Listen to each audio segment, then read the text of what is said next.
যুক্তরাষ্ট্রের president Donald ট্রাম্পের আসন্ন মধ্যপ্রাচ্য সফর নিয়ে, যেখানে ফিলিস্তিনকে রাষ্ট্র হিসেবে স্বীকৃতি দেওয়ার গুঞ্জন তৈরি করেছে ব্যাপক আলোচনা। চলুন বিস্তারিত জানা যাক। আগামী সপ্তাহে প্রেসিডেন্ট ট্রাম্প 4 দিনের সফরে মধ্যপ্রাচ্যের 3 দেশ সৌদি আরব, কাতার ও সংযুক্ত আরব আমিরাত ভ্রমণ করবেন। সফরের কেন্দ্রবিন্দু হতে পারে রিয়াদে অনুষ্ঠিত উপসাগরীয় মার্কিন শীর্ষ সম্মেলন। তবে সবচেয়ে চাঞ্চল্যকর খবর হলো, এই সফরে ট্রাম্প ফিলিস্তিনকে একটি স্বাধীন রাষ্ট্র হিসেবে স্বীকৃতি দিতে পারেন, এমনটাই জানিয়েছে মধ্যপ্রাচ্যের কূটনৈতিক সূত্র। মিডিয়া লাইনের এক প্রতিবেদনে বলা হয়েছে, ট্রাম্পের সম্ভাব্য ঘোষণায় ফিলিস্তিনের স্বীকৃতি থাকলেও হামাসের কোনো ভূমিকা থাকবে না। এই খবরের জেরে মধ্যপ্রাচ্যের রাজনৈতিক মহলে উত্তেজনা বিরাজ করছে। তবে ইসরায়েলের রাষ্ট্রদূত মাইক হুকাবি এই গুঞ্জনকে ভিত্তিহীন বলে উড়িয়ে দিয়েছেন। চলতি মাসের শুরুতে কানাডার প্রধানমন্ত্রীর সঙ্গে বৈঠকে ট্রাম্প বলেছিলেন তিনি শিগগিরই একটি বড় ঘোষণা দেবেন। এরপর থেকেই তার এই সফর নিয়ে জল্পনা তুঙ্গে। বিশ্লেষকরা মনে করেন, ফিলিস্তিন রাষ্ট্রের স্বীকৃতি এলে তা ট্রাম্প প্রশাসনের মধ্যপ্রাচ্য নীতিতে বড় পরিবর্তন আনবে। এছাড়া 2020-এর আব্রাহাম চুক্তির মাধ্যমে ইসরায়েল ও আরব দেশগুলোর সম্পর্ক স্বাভাবিকীকরণ প্রক্রিয়াও নতুন গতি পেতে পারে। ট্রাম্পের সফরে নিরাপত্তা, প্রতিরক্ষা প্রযুক্তি ও বাণিজ্য খাতে যুক্তরাষ্ট্র ও উপসাগরীয় দেশগুলোর মধ্যে একাধিক চুক্তি ও সমঝোতা স্মারক সই হওয়ার সম্ভাবনা রয়েছে। এই সফর মধ্যপ্রাচ্যের ভূ রাজনৈতিক প্রেক্ষাপটে নতুন মোড় নিয়ে আসতে পারে। ট্রাম্প কি সত্যিই ফিলিস্তিনকে রাষ্ট্র হিসেবে স্বীকৃতি দেবেন, নাকি এটি কেবল গুঞ্জন? আসন্ন সপ্তাহে রিয়াদ থেকে কি ঘোষণা আসে, সেদিকে তাকিয়ে আছে গোটা বিশ্ব। আইএসপিআর-এর মহাপরিচালক আহমেদ শরীফ চৌধুরী বলেছেন, পাকিস্তান কখনো যুদ্ধবিরতির অনুরোধ করেনি। আইএসপিআর মহাপরিচালক আহমেদ শরীফ চৌধুরী সম্প্রতি এক দীর্ঘ সংবাদ সম্মেলনে নিয়ন্ত্রণ রেখা নিয়ে কথা বলেছেন। তিনি স্পষ্ট ভাষায় জানিয়েছেন যে পাকিস্তান কখনোই যুদ্ধবিরতির জন্য অনুরোধ করেনি, বরং আন্তর্জাতিক মধ্যস্থতাকারী এবং অন্যান্য পক্ষের অনুরোধের পরিপ্রেক্ষিতে ভারত যখন যুদ্ধবিরতির প্রস্তাব দেয় তখন পাকিস্তান তাতে সাড়া দিয়েছিল। মুখপাত্র আরও উল্লেখ করেন, গত 6 ও 7 মে ভারত গভীর রাতে কাপুরুষের মতো পাকিস্তানে হামলা চালায় এবং এরপরে নিজেরাই মধ্যস্থতার আহ্বান জানায়। তবে পাকিস্তান সাফ জানিয়ে দিয়েছে, উপযুক্ত জবাব দেওয়ার পরই তারা কোনো প্রকার যোগাযোগে রাজি হবে। আহমেদ শরীফ চৌধুরী দৃঢ়ভাবে বলেন, সেনাবাহিনীর মুখপাত্র হিসেবে তিনি 2% নিশ্চয়তা দিতে পারেন যে তাদের সেনারা নিয়ন্ত্রণ রেখায় যুদ্ধবিরোধ মেনে চলছে। তিনি আরও যোগ করেন যে তারা পেশাদারিত্বের সাথে কাজ করে এবং সরকারের দেওয়া প্রতিশ্রুতি কঠোরভাবে পালন করে। পাকিস্তান একটি শান্তিপ্রিয় জাতি, তবে কোনো ধরনের আগ্রাসন হলে তার সমুচিত জবাব দেওয়া হবে বলেও তিনি হুঁশিয়ারি দেন।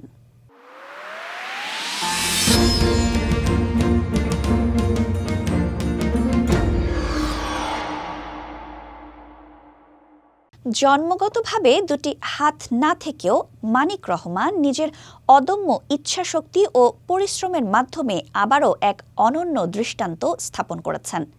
তিনি হাজী মোহাম্মদ দানেশ বিজ্ঞান ও প্রযুক্তি বিশ্ববিদ্যালয়ের 2024-25 শিক্ষাবর্ষের ভর্তি পরীক্ষায় বি ইউনিটে মেধা তালিকায় 192তম স্থান অর্জন করেছেন। রবিবার প্রকাশিত ভর্তি পরীক্ষার ফলাফলে এই সাফল্যের খবর জানা যায়। কুড়িগ্রামের ফুলবাড়ী উপজেলার চন্দ্রখানা গ্রামের বাসিন্দা মানিকের বাবা মিজানুর রহমান একজন ব্যবসায়ী এবং মা মরিয়ম বেগম একটি কলেজের সহকারী অধ্যাপক। 2 ভাইয়ের মধ্যে মানিক বড়। জন্ম থেকেই দুটি হাত না থাকলেও প্রবল মানসিক শক্তি আর বাবা মায়ের ভালোবাসায় মানিক পা দিয়েই পড়ালেখা চালিয়ে গেছেন। শুধু লেখাই নয়, তিনি পা দিয়েই কম্পিউটার এবং স্মার্টফোন ব্যবহারে সমান পারদর্শী। মানিক জানিয়েছেন, তিনি ঢাকা বিশ্ববিদ্যালয়, বুয়েট ও জাহাঙ্গীরনগর বিশ্ববিদ্যালয়ের ভর্তি পরীক্ষাতেও অংশগ্রহণ করেছিলেন এবং জাহাঙ্গীরনগর বিশ্ববিদ্যালয়ের অপেক্ষমান তালিকায় তার নাম রয়েছে। তবে হাবিব রবির পরীক্ষায় সরাসরি মেধা তালিকায় স্থান পাওয়ায় তিনি বিশেষভাবে আনন্দিত। কম্পিউটার বিজ্ঞানে পড়াশোনা করার প্রবল আগ্রহের কথা জানিয়ে মানিক বলেন, ছোটবেলা থেকেই তার স্বপ্ন ছিল কম্পিউটার বিজ্ঞান নিয়ে পড়া এবং একজন সফল সফটওয়্যার ইঞ্জিনিয়ার হওয়া। তিনি আশা প্রকাশ করেন, এই সাফল্যের মাধ্যমে তিনি তার স্বপ্ন পূরণের পথে আরও এক ধাপ এগিয়ে গেলেন। মানিক তার বাবা মাকে প্রথম অনুপ্রেরণা হিসেবে উল্লেখ করেন, পাশাপাশি তার শিক্ষক ও বন্ধুদের কাছ থেকে পাওয়া সাহস ও সমর্থনকেও তিনি বিশেষভাবে স্মরণ করেন। তিনি বলেন, তিনি যেন শুধু নিজের নয়, তাদের স্বপ্ন পূরণ করতে পারেন, সেই চেষ্টাই তিনি করে যাবেন। উল্লেখ্য, মানিক ২০২২ সালে ফুলবাড়ী জসিমিয়া মডেল একাডেমি উচ্চ বিদ্যালয় থেকে এসএসসি এবং ২০২৪ সালে সৈয়দপুর সরকারি বিজ্ঞান কলেজ থেকে বিজ্ঞান বিভাগে গোল্ডেন জিপিএ 5 অর্জন করেন। এসএসসিতে তিনি তার উপজেলার প্রথম স্থান অধিকার করেছিলেন। এর আগে পিইসি ও জেএসসিতেও তিনি জিপিএ 5 পেয়েছিলেন।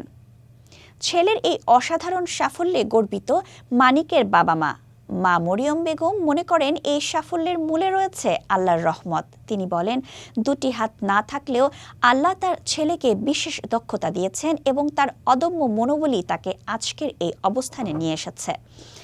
বাবা মিজানুর রহমান জানান, তার ছেলের স্বপ্ন ছিল বুয়েটে পড়ার, কিন্তু শারীরিক প্রতিবন্ধকতার কারণে সেখানে তাকে অযোগ্য বিবেচনা করা হয়েছিল। তবে হাবিপ্রবিতে সুযোগ পাওয়ায় তারা কৃতজ্ঞ।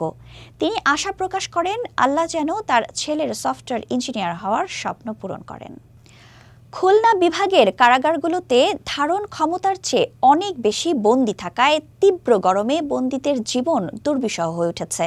এই অঞ্চলের 10টি কারাগারে মোট ধারণ ক্ষমতা ৫,০৬৯ জন হলেও গত রবিবার পর্যন্ত সেখানে হাজতি ও কয়েদি মিলিয়েছিলেন ৭,০৯৫ জন, অর্থাৎ কারাগারগুলোতে প্রায় ৩৮% বেশি বন্দী রয়েছে।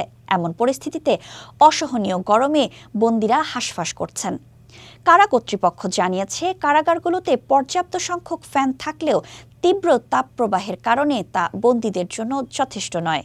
অনেক ফ্যান একটানা চলার কারণে দ্রুত নষ্ট হয়ে যায়, তাই ফ্যান ব্যবহারের ক্ষেত্রে নিয়ম মানা হচ্ছে। বন্দীদের গাছের ছায়ায় আশ্রয় নেওয়ার এবং কায়িক শ্রমে নিয়োজিতদের বিশ্রামের উপর জোর দেওয়া হচ্ছে। পাশাপাশি কারাগারে খাবার, স্যালাইন সরবরাহের নির্দেশনাও দেওয়া হয়েছে। কারাগারের ভেতরে পর্যাপ্ত গাছপালা থাকায় বন্দীদেরকে গাছের ছায়ায় থাকার পরামর্শ দেওয়া হয়েছে। স্বাভাবিক খাবারের পাশাপাশি খাবার, স্যালাইন সরবরাহেরও নির্দেশনা দেওয়া হচ্ছে। খুলনা বিভাগের 10টি কারাগারের পরিসংখ্যানে দেখা যায়, মোট ৫,০৬৯ জন ধারণ ক্ষমতার বিপরীতে রবিবার বন্দী ছিলেন ৭,০৯৫ জন। এর মধ্যে পুরুষ বন্দীর সংখ্যা ৬,৮২৬ জন এবং মহিলা বন্দী ছিলেন ২৬৯ জন।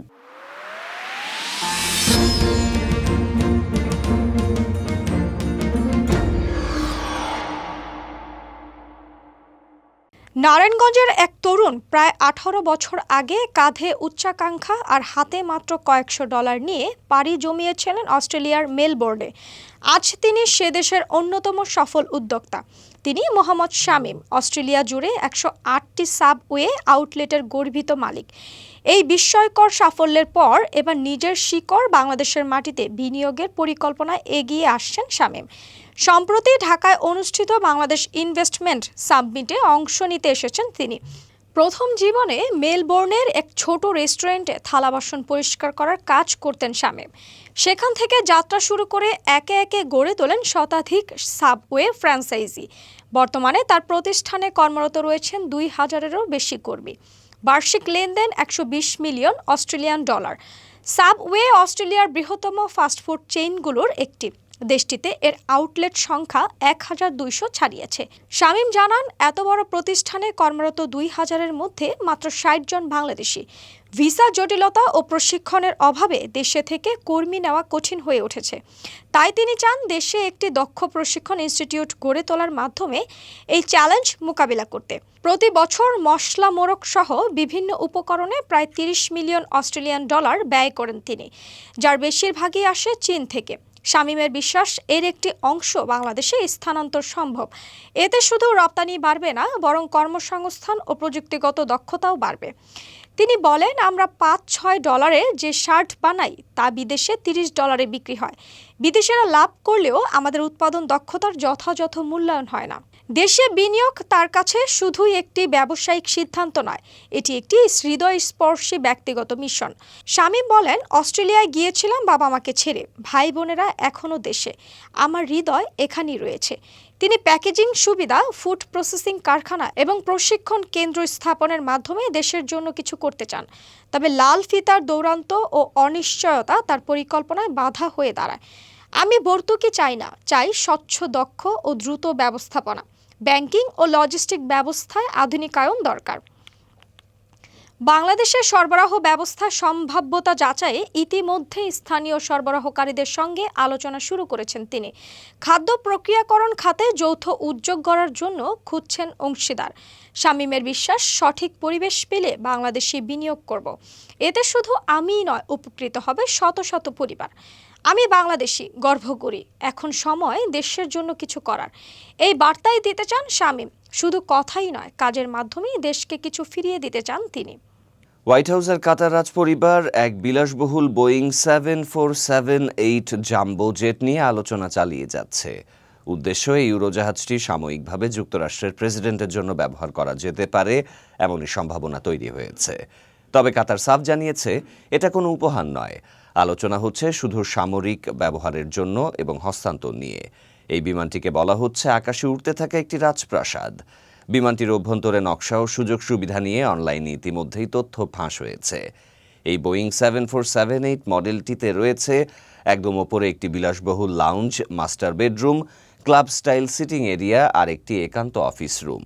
এসব ছাড়াও রয়েছে 100টিরও বেশি প্রিমিয়াম যন্ত্রাংশ, যার নির্মাতাদের তালিকাও প্রকাশিত। বিমানটির টেইল নম্বরে রয়েছে HBJ, যা কাতারের সাবেক প্রধানমন্ত্রী শেখ হামাদ বিন জাসিমের নামের সংক্ষিপ্ত রূপ।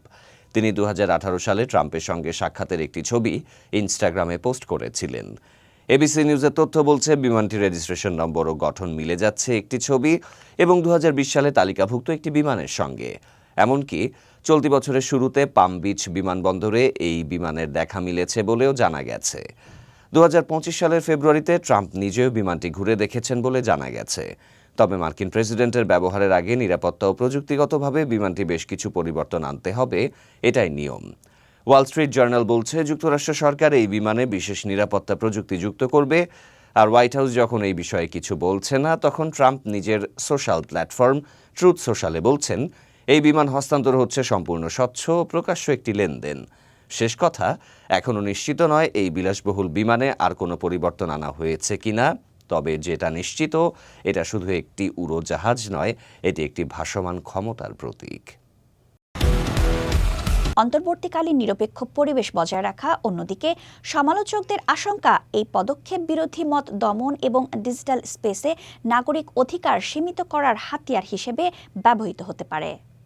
আজ 12 মে আন্তর্জাতিক নার্স দিবস।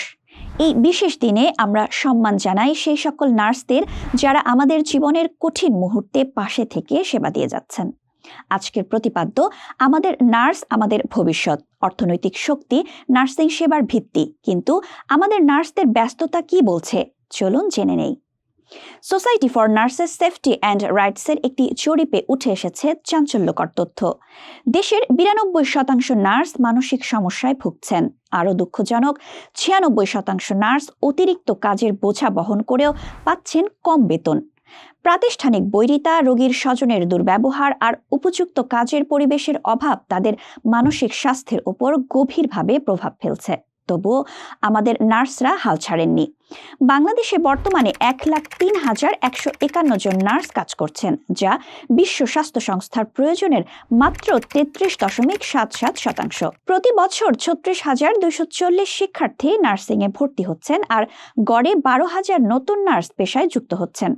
কিন্তু ঘাটতির কারণে প্রত্যেক নার্সের উপর বাড়তি চাপ পড়ছে। বিশেষজ্ঞরা বলছেন, নার্সদের সংকট কাটাতে দরকার আন্তর্জাতিক মানের শিক্ষা ব্যবস্থা, উন্নত প্রশিক্ষণ আর বেতন কাঠামোর সংস্কার। বাংলাদেশ নার্সেস অ্যাসোসিয়েশনের সভাপতি গোলাম মোর্শেদ বলেছেন, নার্সদের দক্ষতা বাড়াতে নীতিমালা বহির্ভূত প্রতিষ্ঠান বন্ধ করতে হবে, সরকারি নিয়োগ বাড়াতে হবে আর বিদেশে নার্স পাঠানোর জন্য আইনি জটিলতা দূর করতে হবে। আজকের এই দিনে আসুন আমরা শপথ নেই, আমাদের নার্সদের প্রতি আরও সহানুভূতিশীল হব, তাদের কাজের মর্যাদা দেব। তারাই আমাদের স্বাস্থ্য ব্যবস্থার মেরুদণ্ড। তাদের হাত ধরেই আমরা গড়ব একটি সুস্থ ও সমৃদ্ধ ভবিষ্যৎ। শ্রোতা বন্ধুরা, আন্তর্জাতিক নার্স দিবসে আমাদের নার্সদের প্রতি রইল গভীর শ্রদ্ধা ও ভালোবাসা। আবার কথা হবে। ভালো থাকুন, সুস্থ থাকুন। দর্শক, রাজনৈতিক অঙ্গনে নতুন মোড়। আওয়ামী লীগের নিষিদ্ধের দাবিতে চলমান আন্দোলন ও সরকারের পদক্ষেপের মধ্যে বিএনপি নেতারা আসন্ন জাতীয় সংসদ নির্বাচন বিলম্বিত হওয়ার আশঙ্কা প্রকাশ করেছেন। বিএনপির স্থায়ী কমিটির সদস্য সালাউদ্দিন আহমেদ বলেছেন, সারা দেশে মানুষ ভোট দিতে উদগ্রীব, তাই প্রধান উপদেষ্টাকে দ্রুত নির্বাচনের রোডম্যাপ ঘোষণার আহ্বান জানিয়েছেন তিনি। নাম প্রকাশে অনিচ্ছুক বিএনপির স্থায়ী কমিটির আরেক সদস্যের মতে, আওয়ামী লীগের বিচার প্রক্রিয়া শেষ না হওয়া পর্যন্ত নির্বাচন বিলম্বিত হওয়ার সম্ভাবনা রয়েছে। তিনি প্রশ্ন তুলেছেন, বিচার শেষ না হওয়া পর্যন্ত কি নির্বাচন হবে না? রাজনৈতিক বিশ্লেষকদের মতে রাষ্ট্রপতি অপসারণ, সংবিধান বাতিলের মতো একের পর এক ইস্যু সৃষ্টি করে গণতান্ত্রিক ব্যবস্থায় ফেরার প্রক্রিয়াকে বাধাগ্রস্ত করা হতে পারে। বিএনপি নেতারা মনে করছেন নির্বাচন প্রক্রিয়া বিলম্বিত করার জন্য একটি মহল ষড়যন্ত্র করছে। বিএনপির শীর্ষ নেতারা জানিয়েছেন, আওয়ামী লীগ নিষিদ্ধের ইস্যুতে একটি মহল তাদের ফাঁদে ফেলতে চেয়েছিল। তারা বিএনপিকে সরাসরি আন্দোলনে নামানোর পরিকল্পনা করেছিল, যাতে সরকারের নির্বাহী আদেশে আওয়ামী লীগকে নিষিদ্ধের দায় বিএনপির ওপর চাপানো যায়। তবে বিএনপি সেই ফাঁদে পা দেয়নি। তারা আইনি প্রক্রিয়ার মাধ্যমে সমস্যার সমাধান চায়। বিএনপি নেতারা জানান, উচ্চ আদালতে আওয়ামী লীগের বিরুদ্ধে একটি দলের নেতারা রিট করলেও সেখান থেকে তারা পিছিয়ে আসেন। অন্যদিকে বিএনপি 13 ফেব্রুয়ারি আওয়ামী লীগের বিরুদ্ধে ট্রাইব্যুনালে মামলা করেছে। এখন সরকারের সিদ্ধান্তের আলোকে ট্রাইব্যুনালে আইনি যুদ্ধ শুরু হবে। নির্বাচন নিয়ে সরকার রোডম্যাপ ঘোষণা না করলে রাজনৈতিক পরিস্থিতি আরও জটিল হতে পারে। বিএনপি নেতারা মনে করছেন, নির্বাচন প্রক্রিয়া বিলম্বিত হলে দেশে সাংবিধানিক শূন্যতা ও অরাজকতা সৃষ্টি হতে পারে। ওপার থেকে গুলি চললে এপার থেকে গোলা চলবে। জম্মু কাশ্মীরে উত্তপ্ত পরিস্থিতিতে ভারতীয় সেনাবাহিনীকে এই কঠোর বার্তা দিলেন প্রধানমন্ত্রী নরেন্দ্র মোদী। পেহেলগামে সন্ত্রাসী হামলার পর থেকে টানা 19 দিন ধরে উত্তেজনা চলার পর গত শনিবার ভারত পাকিস্তানের মধ্যে যুদ্ধবিরতি কার্যকর হয়, কিন্তু হামলা ও পাল্টা হামলার অভিযোগ থামেনি, এমনকি হুমকি ধামকিও চলছে অব্যাহতভাবে। সম্প্রতি ভারতীয় সেনাবাহিনীকে কড়া নির্দেশ দিয়েছেন মোদী। পাকিস্তানের যে কোনো আগ্রাসনের জবাব হবে আরও শক্তিশালী।